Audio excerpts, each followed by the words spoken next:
The empire was dying. So, we like-minded individuals set out with a plan to start anew in a far-flung star system. En route, the unthinkable happened. The flagship exploded, damaging the three nearest ships. The crews did whatever they needed to survive. Three factions emerged: the Gearbreakers, the Holy Corporation, and the Metal Punks. We all reached the planet eventually. The wreckage of the flagship broke off from its reclamation moorings and collided with the planet. Then those crazy bastards took the ships down to the surface. They did not make it unscathed, but managed to perform barely controlled landings. No sooner had they landed than they were at each other's throats, blasting away to gain control of the metal-rich planet.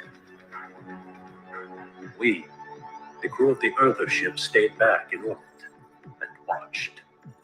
We tried as best we could to live out the dream of Dr. Bankahara. It's been 2 centuries since then, and the dream of humanity's future has been redirected to a more ancient endeavor: war.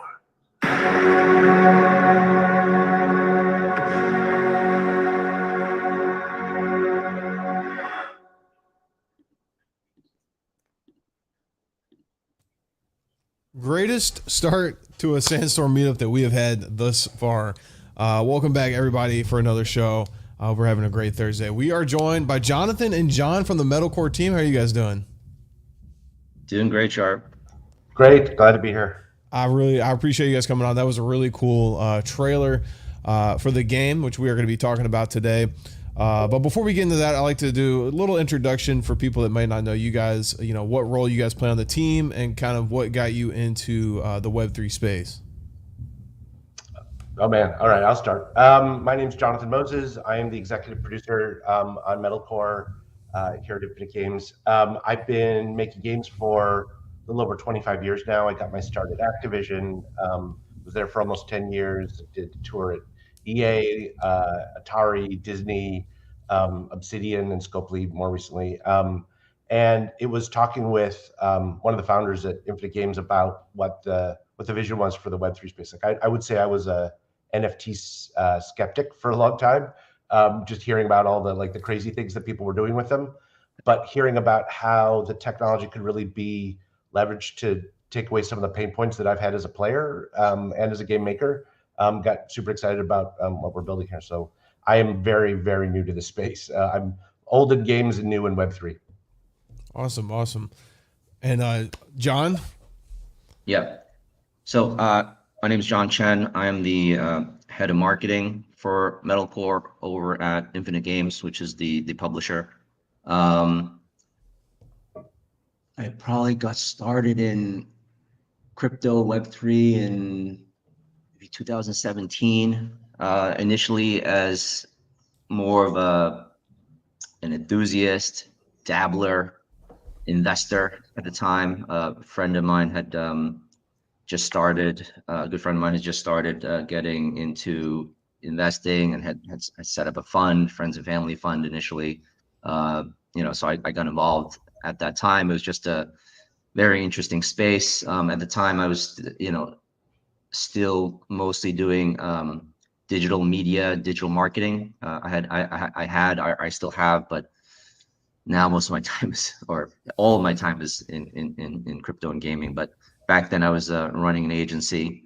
We had offices out in Singapore and other parts of Southeast Asia. But, crypto and Web3 was, well, back then it was still crypto, was really fascinating. And then a good friend of mine, he's now the CEO of Infinite Games and one of the founders, had started another project in DeFi.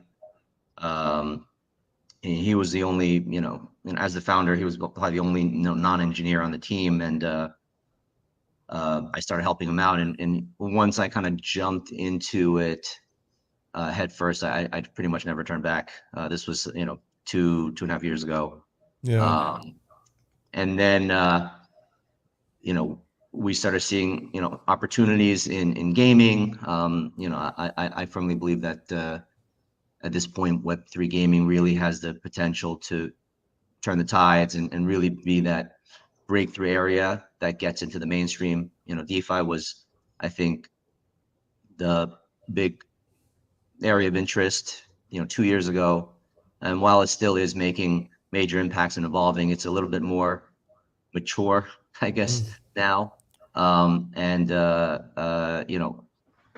Metalcore got its legs about a year or so ago.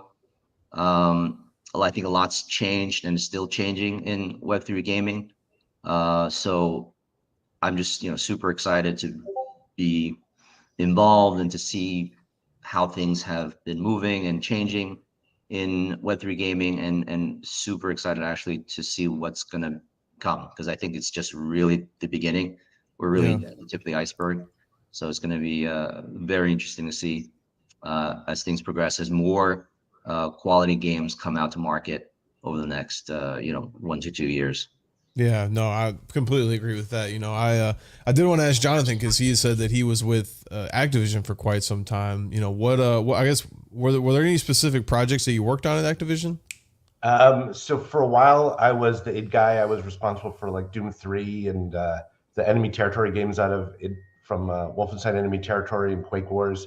I worked on a couple of the Call of Duty titles, a bunch of like games that I think have probably long since lost to the bargain bin. But I also loved like Interstate 76 and Star Trek Armada and Civ Call to Power, and 25 years ago. Yeah, I was going to ask, do you think, do you ever see, someone like Activision accepting Web3 and NFTs and getting into that space? Well, so I think, and we'll talk more about what we're doing on Metalcore. I think that the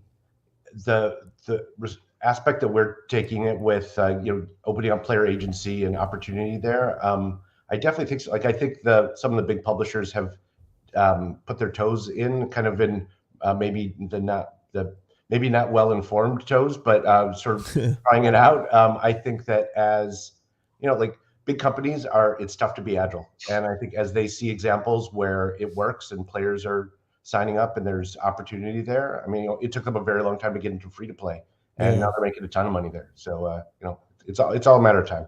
Yep. Well, let's talk about Metalcore. Let's talk about the game. We're seeing, planes fly around. We're seeing mechs. We're seeing tanks. We're seeing first-person shooting. This is a first-person and a third-person game. I guess is the first-person aspect when you're outside of your vehicle, and then third person's in the vehicle.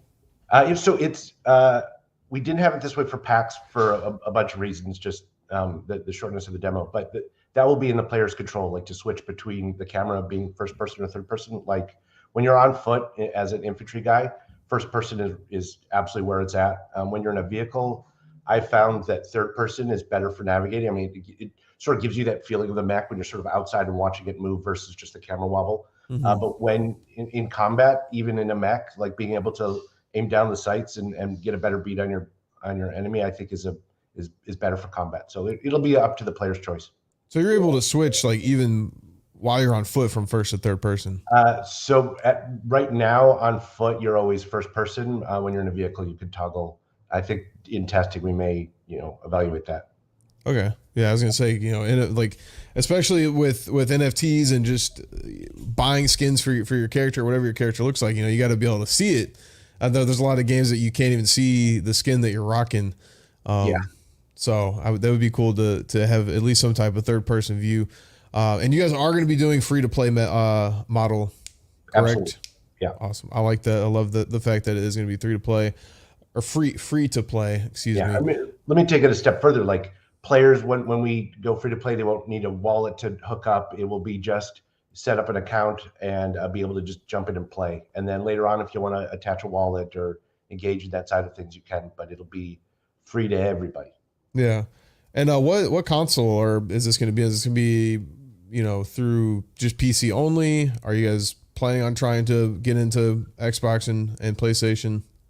Right now, our focus is just PC. Our team is small, and PC is where it's at right now. I think that as we get our feet under us for this one, we can talk about some other platforms, but PC for now. Yeah, and are you guys going to have like your own game launcher, or is it going to be through like a third party one like Steam or Epic Games, something like that? So I don't think we've announced the partnerships just yet, but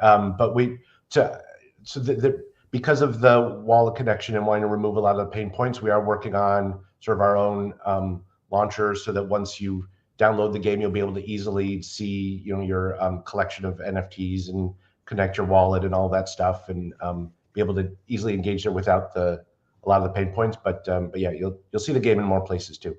Yeah. And then I did want to know, is there any inspiration, I guess, for the PvP side? Because I know the PvP I read was 50v50 mega battles. Yeah. So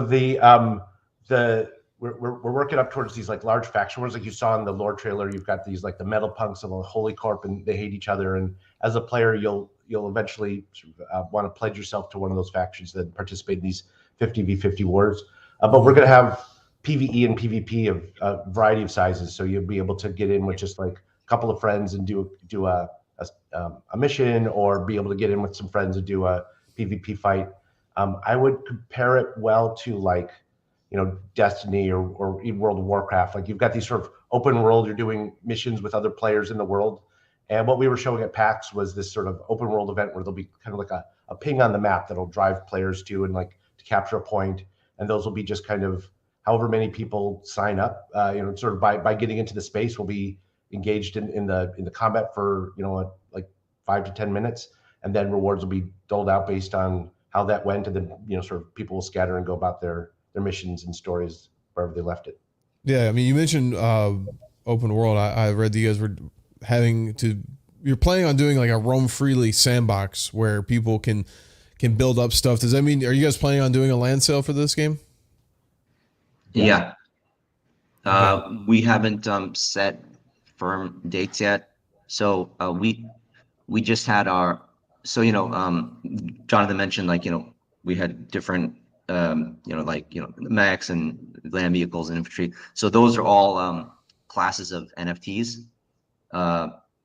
So there's 4 classes of NFTs from an asset class perspective outside of land.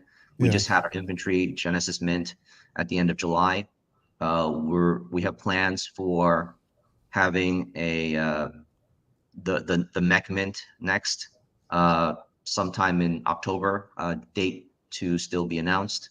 And then the land sale will be most likely sometime after the various asset classes have minted.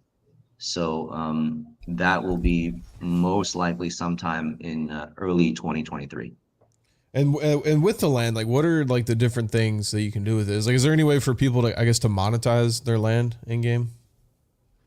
Yeah. So, go ahead, Jonathan. Well, I was going to say, so as there's a bunch of things that we're working on for land. Like one of the, again, because it's a big open world, the land will be part of that. As players are doing missions or PvP fights, if it takes place on a territory that another player sort of owns that, a share of the rewards that are generated in that engagement will go to the player that owns it. There'll also be moments of that faction war we were talking about where people will be able to fight for control. Like you won't steal the NFT, but sort of some of the value that you get by holding it goes to the squatter rather than necessarily the owner. So you want to keep protection of it, and then be opportunities, ways and mechanics for you to upgrade your land in various ways, so that you'll able to, make it more compelling for the people who are coming across it. Yeah, awesome. And we were just seeing a bunch of different of the infantries that you mentioned minted back in July, show on the screen, which I have to say they look amazing. I wanted to ask how many infantries exist. So in terms of the mint itself, we minted 10,000 in the Genesis mint. Subsequent asset class mints are all going to be in 10,000 allocations. Mm-hmm. So that's the plan for the initial Genesis series. Yeah. Of mints this year. So you're going to do 10,000. You did 10,000 infantries. You're going to do 10,000 mechs, 10,000 tanks and so on. Correct. Okay. And you say Genesis, which that tells me that there is room to add more on if you want to add more infantry members on. Well, so, all of the, minted assets have, can be fully playable in game. So it's all, utility based. The hope is as our game, launches and grows and the ecosystem grows and more players come into the, general, metalcore environment, there may be, kind of additional need as the number of active users and players grows. So at that time, we'll make a decision as to whether or not, really based on kind of feedback from the community, if there's a need for additional assets to be, kind of deployed into the ecosystem. Yeah. And since it is free to play, you don't need an infantry to play the game, correct? Right. Well, so just to jump into there, so as a free to play game, like the minted infantry NFTs were sort of uncommon and above rarity, spread over across a number of different classes. You've got medics and scouts and heavy and light infantry and a whole bunch more. As a player in free to play, you'll be able to earn those through progression and through unlocks. You'll be able to craft your own and then mint them if you so chose in both infantry and vehicles. Starting out with the easier stuff, you'll get the common infantry and common tanks and mechs, and as you go, you'll be able to get better and better equipment. Okay, nice. And so you mentioned that it was kind of like Destiny, where you'll do PvE stuff and probably earn special loot. Do you guys ever plan on doing anything where like people can buy loot through microtransactions or like loot boxes, stuff like that? Well, so we are talking about being able to buy resources that would help you with progression, like currency packs and the stuff you'll be finding while you play is called like scrap metal or scrap code, which will be the ingredients for crafting, and we'll probably sell bundles of that. But in terms of like loot boxes or gacha crates, probably not. I mean, it's not on our current roadmap. Awesome, nice. Yeah, so I guess we can talk about the PvE. Would you guys primarily say like you guys started this out as a PvP game and then moved into like you're like, all right, well, let's do a PvE as well, or like where would you say like the idea started? So the bones of it are definitely PvE. Like we come from like that mech warrior world and I brought up Interstate 76, but these sort of large crafted experience with story, and that's sort of where the bones are. But PvP is definitely where it's at. And then as we were getting ready for PAX, realizing that we needed kind of like this like a demo experience, it was a lot easier to convey to players what the combat is like in PvP. So that's what we were showing off, but definitely a lot of PvE in there. Yeah. And will the PvE mode be something that people have to play, or can they get on and get, I guess, the full experience who just playing PvP? Like, I guess I keep thinking back to Destiny. You mentioned like, if you just get on Destiny and play PvP, like you're not really going to have much fun. Like you kind of do have to play the story mode. Yeah. Well, so there'll be, so similar to Destiny also, like there won't be like a story that will lock you onto rails or like World of Warcraft. Like you go into the town, there's like story givers, you'll be able to get different missions, and then there'll also be just sort of automatic generated missions. So the player will always have stuff to do. And it's doing those missions, and some of them will be PvE focused, especially for new players, it'll be like all PvE. Like we want players to be sort of eased into the game and the mechanics, how to play and all that. There's sort of that new user experience. But as you go and you'll move deeper into the map, into the more dangerous areas, some of those missions will also be PvP. Like you may have there's somebody from the other faction wants this bridge, your faction wants the bridge that you're helping out, and you're engaged in a fight there, and whoever wins gets the mission. And so there'll be mixes of that as you go. Oh, so what you're saying is like you could be playing PvE and then like another faction shows up and then it turns into Absolutely. PvP. Yeah, yeah, and then also the idea of it. So when you're on these missions, as you go, like you'll bring in your own gear and then you'll collect loot. If you are killed before you get back to your base to turn in that loot, a portion of that is dropped right there. So there's sort of a incentive for players to engage or to be careful. And as you get into the more dangerous zones, the reward is greater and so is the risk. And so players will have to be careful of that. Nice. Yeah, it's almost like I never really played RuneScape, but I know people would always talk about like going out in the wild and then dying and losing all their stuff. Yeah, I mean, sometimes like you lose also what you started with, and that kind of feels bad. So we're trying to find a good balance there where there's that feeling of risk and tension without it being like flip the table, I'm out kind of mode. Yeah. I guess with joining a faction, is this something that when you load up the game and you pick your character, does it instantly say like pick a faction, or is this something that you can join on later on? So as you go, like you saw the lore, like the player starts as like the Earthers, like the sort of unaffiliated, trying to not really sure why everybody else is so mad at each other faction. But the Earthers have some resource problems because they're still out in space, and so you start out as a mercenary and you will work between the different factions as sort of as a mercenary, taking side missions. As you go, there'll be opportunities for you to pledge to a specific faction, and that will give you, you're sort of then locked for a period of time to that faction, and you get better rewards and better missions and for doing that, and then you're sort of at the cost of not being part of them. But that'll be a thing that the players will want to kind of balance as they go. And also, the game is built from the ground up for guilds. And so as you become a member of a guild, your guild will also then be pledging to factions. And so as a group, you'll want to kind of see where the best rewards are for what your guild needs. Yeah, is that I'm guessing that's what Maddox asked me he said I'm welcome to join his barony. Yeah. We've got people already starting up Recruiting the channel. Guilds, are called baronies. Barony. Yeah. I guess what advantage do you get from joining one of those versus just playing without being part of a guild? I mean, so like that is what I love about the NFT tech, right? So as a player, I've unlocked either because I'm spent an enormous amount of time or spent money. I've got a pretty good arsenal of equipment, but I can only use so much at a time. By joining a in-game barony or guild, we're able to pool those resources. So like, I might have a jet and a mech, and but I'm much better in the mech and kind of not the best pilot.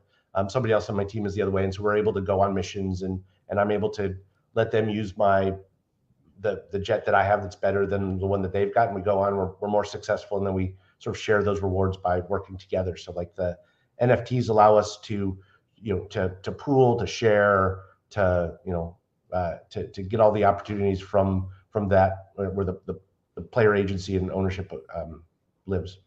Yeah. So you don't have to own every single one of them. You can share throughout the guild. Absolutely. Nice. So we've talked about mechs and stuff. You have these different war machines in the game. You have the mechs, the tanks, the jets, and then scouts, correct?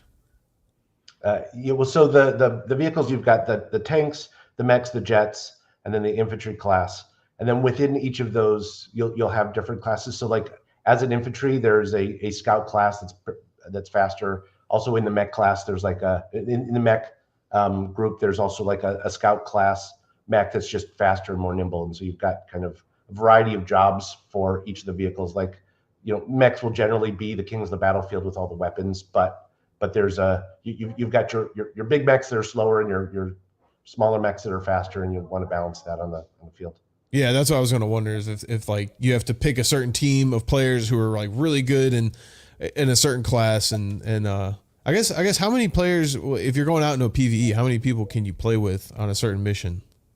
So we haven't totally locked that down. I think there's the early PvE missions will be smaller groups. So we haven't actually locked down the numbers. I think we're still working on that. Okay.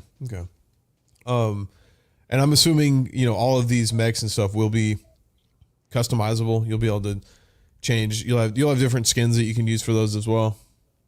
There'll be some customization and also through the skill tree. So as a player, as you're unlocking different stuff, you'll unlock the ability to change out the weapons and adjust a little bit. I would compare it a lot again to like World of Warcraft raids, where you want to bring, like, as you're getting ready, within your guild, you want to talk about like how you guys want to load out. Like if you've got somebody who's your healer and somebody who's your tank, and what sorts of gear and spells you're going to bring with you to make sure you're successful. And it'll be the same kind of opportunities for players to try different combinations and see what works best for them in some of the higher level PvE missions or in some of the PvP fights.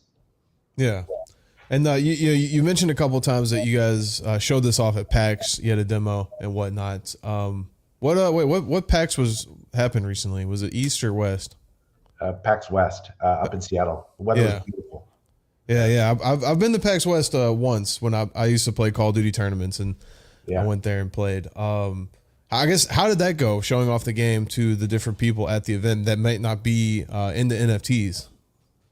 So one of the main reasons we went to the show is we wanted to, as a eventually free to play game, we want to go after the broader gaming audience, not just Web3 and crypto enthusiast gamers, but also just the quote unquote traditional gamers. And PAX West has that kind of perfect format where it's retail oriented and obviously one of the biggest shows in North America, towards that kind of goal. So we went there.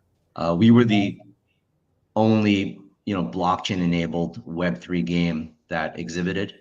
Because I think it's still early stage and there's still some suspicion, I guess, for lack of a better word, from the broader Web2 gaming community. We were optimistic going into the show, but the response and feedback exceeded all of our expectations. It was overwhelmingly positive. We had a few kind of like naysayers here and there, but I think that's almost expected. But we pretty much had a line wrapped around our booth the entire 4 days, waiting to play test and try out the PAX build. We had 10 Alienware stations set up for people to play, a 5v5 match. We pretty much asked almost everyone afterwards what they thought, and everybody liked the game. That was our focus. We didn't advertise that we were blockchain. We didn't advertise we had NFTs. Frankly, that was part of the rules at the show, which just shows how early stage things are, because people just aren't presenting that yet at PAX. But everyone loved the gameplay. We had a lot of press that came in every day to kind of ask us about the game. So overall it was super positive. It I think really helps to validate the fact that if we can roll out a high quality gameplay oriented Web3 game, that there is potentially room for that in the kind of traditional gaming side of things. That the broader traditional gamer, what they want is a good game. What they want is to have fun playing it. And if we can also bring in the NFT benefits of true in-game asset ownership, that's just a great value that we can bring to that player base that maybe today there's still some misunderstandings and misconceptions, but hopefully we can help to bridge that gap and educate that broader market that it's about the game. And we like to play it. The rest is just the additional benefits that we can bring to the table.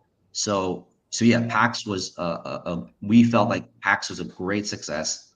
We're looking forward to doing more of these more mainstream shows. We're going to be at TwitchCon in San Diego at the beginning of October, and there'll be additional shows that we're going to be actively involved in on the more mainstream side of the events moving forward. So it went really well. Nice. I was literally just about to ask if you were going to go to any other events. Yeah, We're gonna be this busy. one was so much fun. We want to do it again. Yeah. Yeah, no, the shows are always fun to go to. I mean, we went to down in South by Southwest, and yeah, you get a lot of interesting questions for sure when you're working in the metaverse or NFT space. And Yeah, I would just add, like, so as John said, like we weren't even allowed to advertise ourselves as an NFT game, but I mean, it doesn't mean we shied away from it. Like, it was about the gameplay and getting people the experience. But we were meeting with a lot of influencers and media, and they would, as we were talking, and even some of the people who were playing the game and wanted to know more, like we would explain to them how the NFTs were working. And I think it is something going into the show we were a little nervous about, because there is that sort of default suspicion of anything that has NFTs or Web3 in it from the traditional gamers. yeah. And as we explained how we were using it, I think people got even more excited about the game. Like, it was overwhelmingly positive, and super excited about what that means for the future. Yeah, no, I love that you guys are doing that too, because I do think it is just ignorance. People just don't understand the tech and really what's going on. They read something on Twitter like, "Oh, someone got scammed out of their Bitcoin." I'm like, that has nothing to do with NFTs, and Yeah. scams happen everywhere. There's bad actors everywhere. But to me, coming from the gaming space, I've never understood why gamers are so negative about NFTs, because like, you get to own these assets that you're buying. Why don't you want to own it? I don't understand it. Well, I do think that this is something that goes way back. Like, I think gamers had a lot of suspicion around the whole free-to-play model when it first came out. Like, why would people want to spend money on like a stupid golden mount when I don't need that? And and how is that going to change the way I play games? And even like people who are on PC versus console, like this is a real, like gamers like to understand how it is that it's always been and how it will always be. And changing things is sometimes can be scary. But yeah, I think that as people see what the opportunity is here for ownership, and as we're explaining that it's not about just owning it's not about a JPEG, it's about utility in the game and what that gets you, and as an owner that you could then share that with other people without it just being locked to your account and being a thing that you've maxed out and then you can't do anything else with it. Really, players will go, why did I spend all that money on a Call of Duty submachine gun that is just sitting there when I could be owning it? Yeah. Yep. I've spent tons of money on Black Ops 3 skins that are stuck on Black Ops 3. Yeah. You can only wear one at a time. Yeah. And just to add to Jonathan, the other thing is that things are just still super early. I mean, take PAX West, for example. I mean, we were the only, Web3 game showcasing. By next year, I'm sure there'll be a lot more entrants, but it just takes time to build a high quality game, whether that's a traditional game or web. I mean, it doesn't matter, right? It just, to do the types of visuals that we're doing, to try to focus on, deep gameplay mechanics and engaging, fun game. It takes time to develop. Last year, because Web3 gaming is still in its infancy, I think the majority of the games coming out were either large, established studios retrofitting existing IP with NFTs because it was, trendy at the time, and they were just looking to monetize. And then on the other side, because the innovation on the tech was early, most of the entrants coming in are blockchain people building games where the focus was on this novel idea of play to earn, that the focus was on the earn part. So you've got existing studios retrofitting existing IP, which is not designed from the ground up to be able to take advantage of NFTs. And then on the other side, NFT folks focusing on just the technology of the NFT without really looking at the deeper gameplay mechanics, coupled with the fact that you only have 6 months or so to bring a title out to market. You're going to have some negative side effects. And I think we're still seeing some of those negative side effects from traditional gamers that saw what happened last year between those, few categories of kind of entrance into market for blockchain gaming, that is given this expected, kind of negative reputation. So hopefully, as more titles like Metalcore come to market, that will help to educate and enlighten the broader gaming community that, hey, look, that's not all that there is. There is real titles out there that's looking to bring out good games that then happen to have, NFT components to it. Yeah. And you mentioned play to earn. I usually ask every game that comes on here. Is there going to be any play to earn aspect to your guys' game? Well, our game at its core is focused on gameplay, and it has the benefits of NFT and blockchain technology that will allow you to own your assets, to trade, to borrow.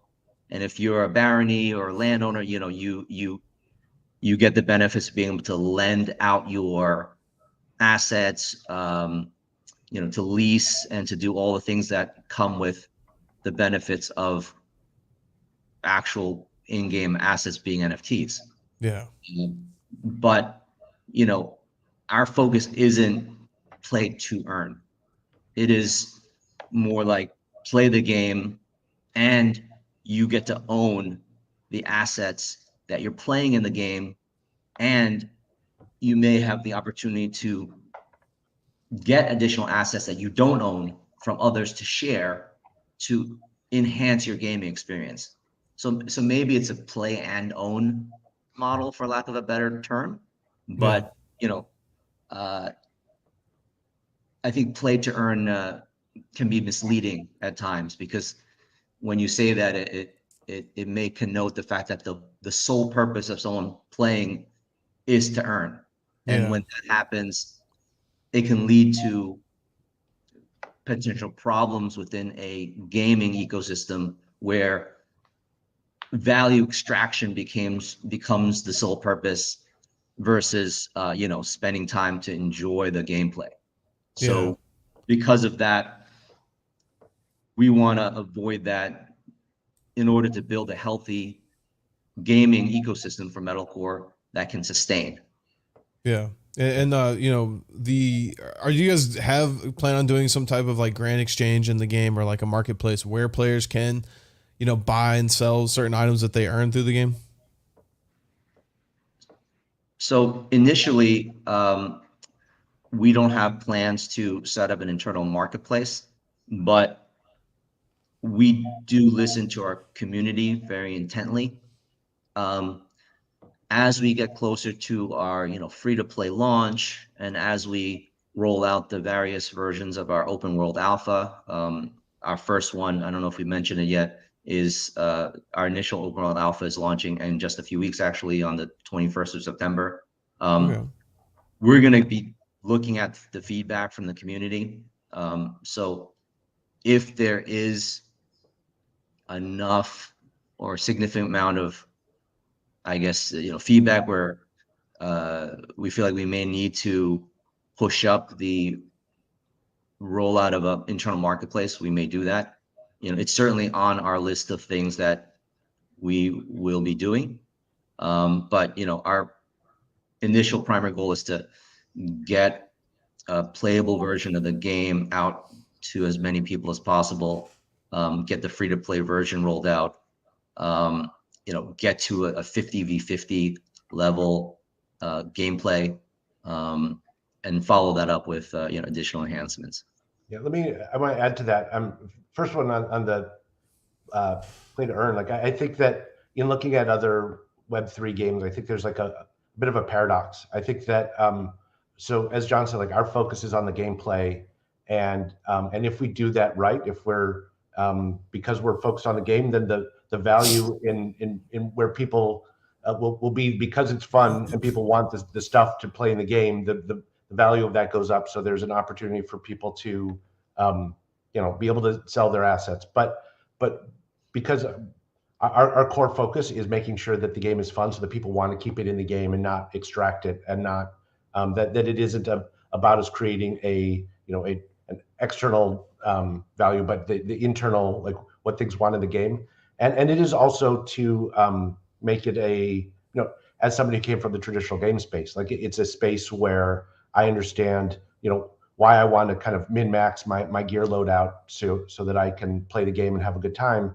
The whole am I playing because I want to win, or am I playing because I want to just get stuff to be able to take it out? Like that's not as fun, and that's not sustaining. So we want to build a game that is going to be fun as a game, and all the other external things can work themselves out, which sort of brings us back to that question about the marketplace. Like as a traditional gamer coming in and trying to engage with some of like the Web3 stuff, like wanting to buy an NFT off of OpenSea, there are a lot of steps and pain points there that can be challenging for a new player. And I think there's some, as we're talking to people in my own experience, like there's some things that I don't think we can replace, like what exists out there, but there are things that we want to do as on the game side to minimize those pain points, to bring as much of that, the players wanting to buy or sell or trade, to have those opportunities within, our ecosystem, within like the launcher, within the game itself, so that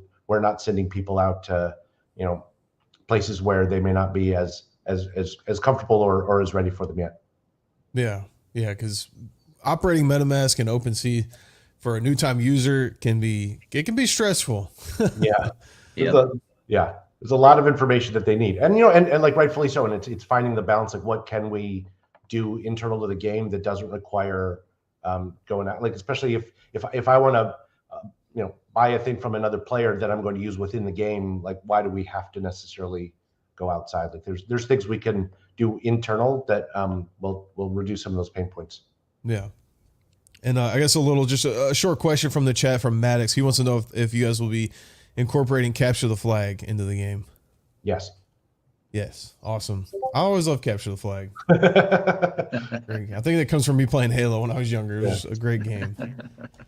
I did want to ask about the garage. You guys are going to have a garage system where players will have their own garage, I guess. What will you be able to do within the garage? So the garage is sort of one of the things we actually had at PAX, is sort of like this first world, that the first area the player spawns into is their garage, and from there they'll be able to see all of the stuff that they've collected. You'll be able to interact with your tech tree and be able to add points and use those to change around your gear.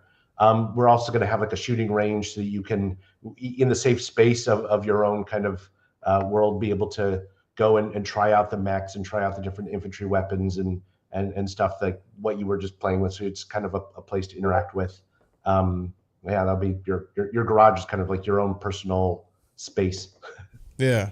And then will people be able to visit each other's garage and see like what they have in there, or no? Not initially. I mean, I think as we say with feedback, but it's really your space. But there are things we've been talking about, like doing cosmetics in your garage and things that would be really cool to allow players to customize. And like if you're going to customize a thing, to be able to do it just for yourself isn't as fun as being able to share that. So finding ways to be able to at least share your what you've done and what you've got in your garage with other players would be definitely something we'd want to do. Yeah. No, I think it'd be awesome if there was like a way that, because in like Sandbox, if you own NFTs, you could go in there and you could put that NFT up in your Sandbox land. So yeah, like you put it up in your garage, a different NFT. Like someone owns a Bored Ape, that's going up in my garage. That's right. I had a question when I was reading through the white paper. I was wondering, the vehicles can take damage in the game, correct? Does that vehicle damage reflect on your NFT? I guess like if someone was to go buy, like, could you get a vehicle, like buy it off OpenSea and never use it? It's a mint condition vehicle. And then like, is there like lightly played vehicles and stuff like that? There is no long-term wear and tear shown on the model. No. Okay. That's neat though. But no, but the other thing we're talking about is like, there's from my background working in like Call of Duty and free game, like there's a lot of data that's generated in the game in terms of win-loss rates and balance. And I think there's a certainly in the Web3 space, there's an appetite for being able to share that data outside. So being able to, I actually think it would be the other way around. I think the interesting vehicles are the one that's seen a lot of combat, and you're able to see that like this one has a higher win rate than others in its class or other and I think that there's being able to have that information is something that we want to be able to do, and it's just a matter of figuring out like it will be a lot of data and making it in a way that's players can sort of consume it and use it. But certainly like for guilds, being able to see how people in your group are working together and generating and playing and all that is things we'll want to information we'll want to share. Yeah. I did want to ask about esports. Do you guys plan on doing anything with the PvP side that is esports related? Maybe like a 5v5, 6v6 type layout. I think there's, because there's, PvP combat, like esports is certainly something that would be doable in the future. I've always believed that like esports comes after you've got a successful game, that like trying to lead with that is a mistake. And so that's really what we're doing. Like we're going to build the game. And I think as like leagues and tournaments and events and things that we could do within the game will be super fun. And then if that, as we get teams that are interested and want to set up like leagues, I think there's opportunities for that down the road, but that's not our early focus. Yeah. Okay. And then you mentioned the alpha gameplay was coming in October, correct?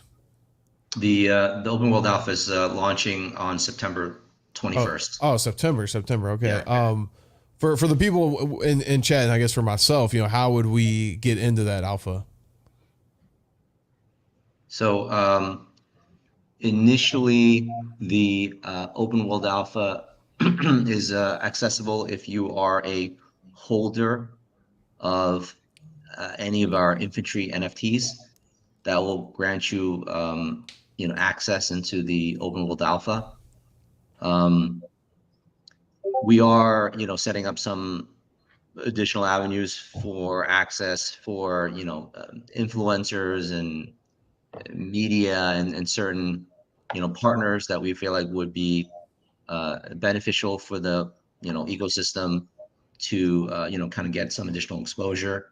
But for the most part, it's, part of the, early benefits of being an NFT holder, that you will get access to the open world alpha that's launching in a few weeks.